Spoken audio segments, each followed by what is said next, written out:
Ільмі і Ахтем готові були піти на ешафот. І під час телефонної розмови Ахтем мені казав, що він був впевнений, що його везуть в в'язницю на 8 років.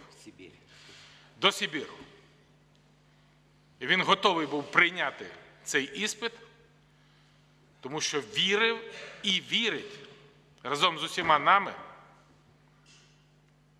в те, що Крим буде звільнений і повернеться до України. Это не просто паспорт для тех многих, которые в судах, в прокуратурах, в Следственном комитете в любой момент меняют на другие символики, на другие цвета.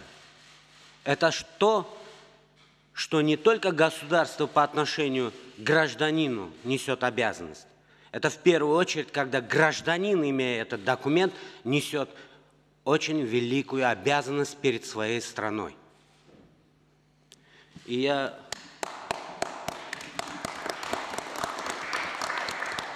Нагороджена орденом за заслуги другого ступеня Умерова Ільмі Рустемовича, заступника голови Меджлісу кримсько-татарського народу.